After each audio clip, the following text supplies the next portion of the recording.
you think that voters are going to want to change the Constitution anyway? Well, obviously, we don't know that they will. I think what we're saying, it's our recommendation as three people who have been involved in the process, who have watched it and have thought about it and been involved in a whole lot of discussions. I think it's our opinion that this is the best way to do things. I want to emphasize this. I said back during the campaign, I didn't think the idea of having judicial candidates do what I'd been doing for 2 years was the right approach. And now that, so I thought that then. Now that I've been in office, I've seen the quality of the candidates that the nominating commission has presented. My issue, quite frankly, has been I've had the good problem of having to choose between multiple good candidates. I think the system works. I think doing it the other way would not be healthy for the system, and that's why I think we, at least, that's why we all, the three of us, intend to recommend this as the best way to go. But if the voters don't approve it, then you would be stuck in a position that you guys say. Well, we're right back where, if they don't, we're right back where we are now. Right.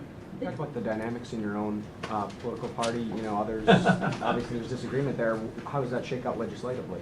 Well, I'll let maybe. Go ahead. Yeah. Well, absolutely, there are some in our political party that feel like they're going to be electing everything, so to speak. But I think that as I go around this and the state and selling this, and all of us will be in the sales process to make sure that people understand this. That if you sit down and think about this and where we need to be, that someone having to spend multi-million dollars to get elected statewide probably won't get to where we want to be anyway. I know I'm personally not speaking for them, but I want conservative judges that interpret the law, not make the law. And so I think that process works well if you have the Judicial Nominating Commission that can actually figure out what the qualifications are and have a governor that appoints people that think that way. So I think if you have that goal, and that's how I will sell it to members of my party, that this is the best way to get there. And the only problem that most people in my party have, by the way, was the fact that our Constitution says judges shall be elected by qualified voters of the state. And they've understood that if those words are in there, why aren't we doing it as they understand an election to be? And I think the Constitutional Amendment will correct that.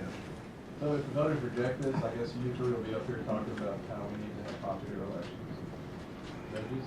Well, I mean, it's a position of pretty great conjecture there. I mean, who knows what will happen, and I don't know what I would say at that point in time. I'll let Beth and Ron speak for themselves, obviously.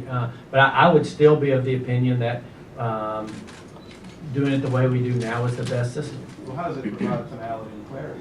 If they reject it, isn't that clear that we should have popular elections? Well, we're seeking that clarity. We're saying that's why we're after this. We're saying we think having clarity we think this system works. We think having clarity would be very beneficial for the state. If they say no, we don't agree, well that's what voters get to do.